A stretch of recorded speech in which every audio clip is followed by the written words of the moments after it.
aliye hai. Asante. Bwana asifiwe. Amen. Hapa tunajaribu kueleza sehemu mbili ya maisha ya mtu aliyeitwa. Hapa ni mfano wa Paulo. Paulo hapa anaelezea, mnajua ile miujiza ambayo Mungu alitumia maisha ya Paulo kutenda, si ndio? Alifanya miujiza mingi sana, si kweli? Agano Jipya sehemu kubwa.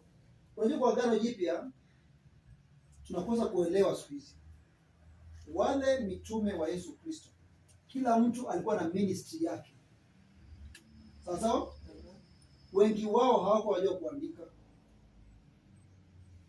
Ni sawa? Hata Petro hakuwa anajua kuandika. Kwa hivyo alikuwa anasaidiwa na Mark. Ndio maana wakaandika kitabu cha Luka na wakaandika kitabu cha barua ya Petro. Ndio. Kuna mwingine pia alikuwa anajua kuandika nani? Yohana. Na kila mtu alikuwa na huduma yake. Ministry ya Paulo. Ministry ya Paulo kwa sababu alikuwa ni msomi, alikuwa anaandika barua nyingi. Kwa hivyo Biblia Agano Jipya pakubwa imekuwa ni barua za Paulo na Petro kidogo na Yohana. Na wale wengine pia walikuwa na ministry zao. Hizi ministry haziko zinafanana. Acha niende kwanza kwa hii kabla tujaingia kwa hiyo. Ministry ya Paulo ilikuwa tofauti. Roho ni mmoja, lakini ya Paulo ilikuwa tofauti na ya Yohana.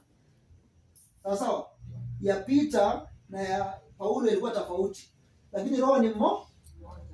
Mimi buko nikianza ministry yangu na ifanane sana na ya mtumishi hapa, inamaanisha mmoja anakopi mwingine. Tuelewana? Kwa sababu mwanzilishi wa ministry ni roho. Vile roho atakunenea wewe, ataweka ndani yako, haiko sawa na mwingine, haifanani. Ndio maana Paulo yake alikuwa anasema wanawake wa mama hawana nafasi ya uongo. Na yeye mwenyewe akasema hata mimi sioni. Hiyo ni Paulo. Na haikosea kwa sababu hiyo ndio neema Mungu alimpea. Aliona changamoto fulani.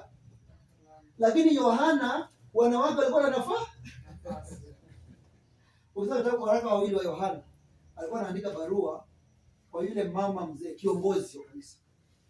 Sawa? Kwa hivyo kila huduma iko tofauti. Kwa hivyo ukianza kuambia watu wanawake hawana nafasi, ni roho amekwambia ama ni wewe unasema? Kwa sababu Paulo ni roho alimwambia. Yohana aliwapea nafasi kwa sababu ni roho alimwambia. Wewe unasema wapi? Usikopi Paulo. Lazima ukisoma hii Biblia upate nafasi pia ya roho akunenee. Hii ndio hatari ya kusoma Biblia na kuchukua venye iko tu bila roho ndani yako. Itakupotosha. Bwana asifiwe. Nao hapa Paulo anatunenea, unajua yale Mungu amefanya kupitia maisha yangu Paulo. Unajua neema Mungu amenipea ya uponyaji, ya kukemea mapepo, ya kuona. Yote mnajua paka kivuli chake kilikuwa kinaponya wa? Unajua hiyo, si ndio? Anga chiveke kilikuwa kinaponya wa? Lakini maisha yake yalikuwa na mapigo mengi. Hiyo nafasi ndio nataka tujue hapa. Ili mimi na wewe na vizazi vijavyo, wakati tunapitia mapigo, si laana, ni sehemu ya huduma, ni sehemu ya kuku. Wakati unakosa chakula kwa meza, haimaanishi Mungu hayuko, hapana, ni sehemu ya maisha ya Ukristo. Bwana asifiwe. Amen. Watu wanadhania kuna watu ambao wamefungua makanisa na wanarembesha kila kitu. Inakuwa ni kuhusu dhahabu. Hapana. Mambo ya dhahabu kanisani ilikuwa ni ile ya zamani. Ile tabernakulo ya zamani. Hii ingine dhahabu zetu ni kwa mioyo. Ni kwa nini? Kwa mioyo yetu. Lakini kujijenga, tunajijenga kwa nafsi. Bwana asifiwe. Amen.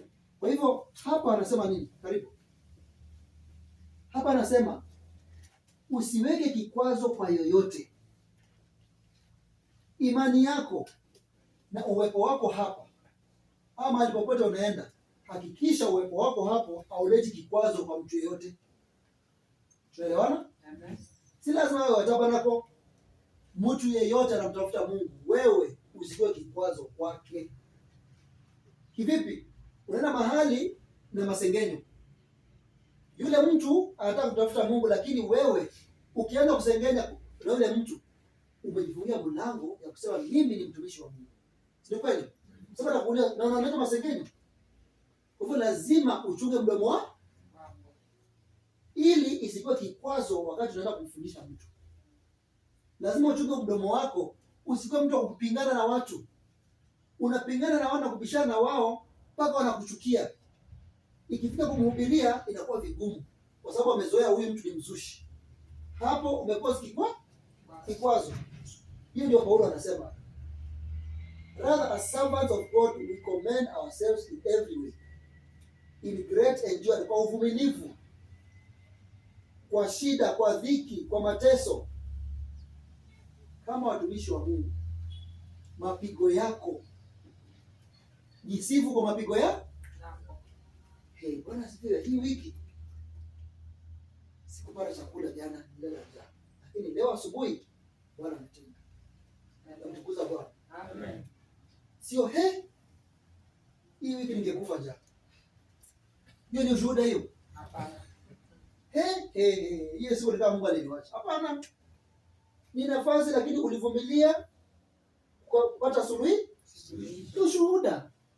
Je, kuna ushuhuda bila mapigo? Unashuhudia nini kama una mapigo? Lazima mtu akuangalie. Mwisho hii taabu ni Mungu anajengea ushuhuda. Mungu hawezi kujengea ushuhuda mbinguni. Ndio maana wana wa Israeli ilifika wakati lazima watoe kwa ile kifungo chao kule Misri. Kwa nini? Ili Mungu ajengee nini?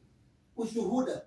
Lakini kwa ile miaka karibu miaka 400 mateso walipata ama kupata, lakini mwisho Mungu alijengea ushuhuda.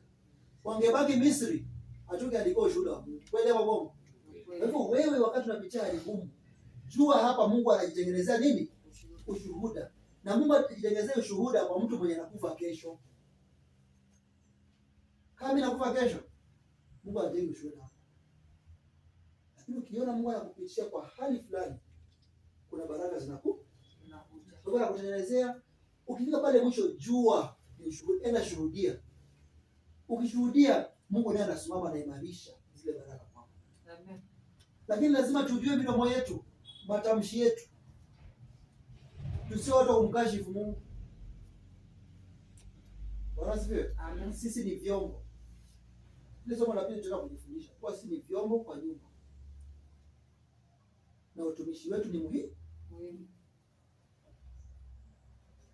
Akasema hapa, in beatings, in sleepless nights, in imprisonment, hata kufungwa. Lakini hata kwa hiyo mambo ya kufungwa na mahangaiko, hakikisha you are pure. Purity, understanding, patience ni uvumilivu, ukarimu, na kwa Roho Mtakatifu, na kwa upendo usio na unafiki.